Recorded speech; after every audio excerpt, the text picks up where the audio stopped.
Welcome to my study centre. আজকে আমি প্রশ্ন বিচিত্রা রায় ও মার্টিন ক্লাস 6-এর বিজ্ঞান সলভ করব। আগে দিয়ে আমি ইতিহাস সলভ করে দিয়েছিলাম তোমাদেরকে। আজকে আমরা পরিবেশ ও বিজ্ঞানটা সলভ করব, প্রথম স্কুল। ভিডিওর প্রথমেই বলে দিচ্ছি, এখানে যে হাতের লেখাটা আছে এটা আমার একটা স্টুডেন্টেরই বই। তো ওরা সলভ করেছে, কিছু কিছু জায়গায় ভুল আছে, সেগুলো আমি করে দিয়েছি। তো চলো শুরু করি। প্রথম প্রশ্ন, প্রথমে সঠিক উত্তরটি নির্বাচন করে লিখতে বলেছে। 1 গুণ 9 এসআইতে বেগের একক কী? এর অ্যান্সার হবে অপশান ডি, অক্সানোমিটারের বৃদ্ধি স্কেলটি হলো মাইক্রোমিটার।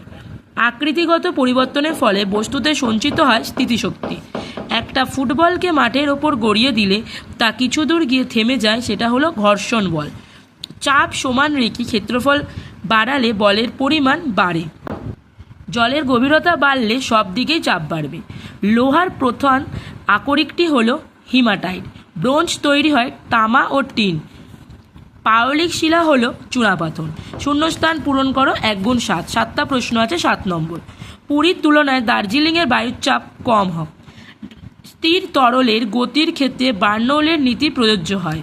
ঘর্ষণ চলমান বস্তুর গতিকে সর্বদাই বাধা দেয়। গড় সৌরদিন 1/86,400 অংশ সমান সমান 1 সেকেন্ড। মানুষ হলো এমন একটি প্রাণী যা খাদ্য শৃঙ্খলের উৎপাদক ছাড়া আর সব স্তরেই থাকতে পারে। রাশির পরিমাপ ইকুয়ালস টু সাংখ্যমান ও রাশির একক। এলপিজি এর পুরো নাম লিকুইফাইড পেট্রোলিয়াম গ্যাস। পরে আছে ঠিক ও ভুল নির্বাচন কর। 1 গুণ 7, প্রথম প্রশ্ন। পরিমাপযোগ্য প্রাকৃতিক বিষয়কে বলে ভৌত রাশি। এটা হবে ঠিক। প্রাণীদের বেড়ে ওঠার সময় সব অঙ্গগুলি একই হারে বেড়ে ওঠে। এটার অ্যান্সার হবে ভুল। সাপ খাদক হলেও খাদ্য নয়। এটার অ্যান্সারও ভুল। কোনো বস্তুর স্থিতি ও গতি হলো আপেক্ষিক। এটা হলো ঠিক। পরেরটা, তরলের চাপ তার মোট আয়তন ও ওজনের ওপর নির্ভর করে। এটা হলো ভুল। স্ট্র ব্যবহার করে ঠান্ডা পানীয় পান করা সম্ভব হয় বায়ুর উর্ধ্বচাপের জন্য। এটাও ভুল। ধাতুর খনিজগুলি হলো ধাতুর আকরিক। এটা ঠিক। এবার আছে বাম মিলিয়ে লেখো, মানে স্তম্ভটা মিলিয়ে লেখো। এখানে আছে 6টা, 6 নম্বর। প্রথম, ওজন। ওজনের সাথে হলো অভিকর্ষ। চুম্বকের সমমেরু বিকর্ষণ। ছুরির ধারালো অংশ চাপ বেশি। উটের পা চাপ কম। সময় সৌরদিন। সাধারণ তুলাযন্ত্র গ্রাম।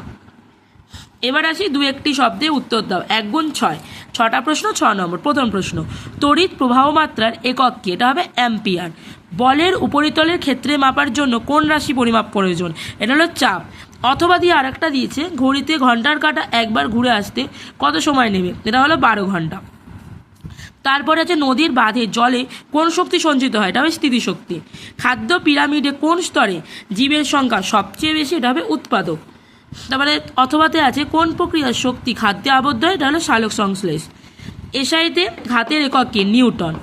আমরা বায়ুর চাপ অনুভব করি না কেন? বিমানের ডানায় কোন বৈশিষ্ট্যের জন্য বিমান ওপরে ওঠে? এই দুটো প্রশ্ন আমি লিখিয়ে দেবো আলাদা করে নোট করে, কারণ এগুলো 1 নম্বরে নয়, এগুলো 2 নম্বরের প্রশ্নের উত্তর। ঠিক আছে, আশা করি তোমাদের প্রথম স্কুলটা সলভ হয়ে গেছে।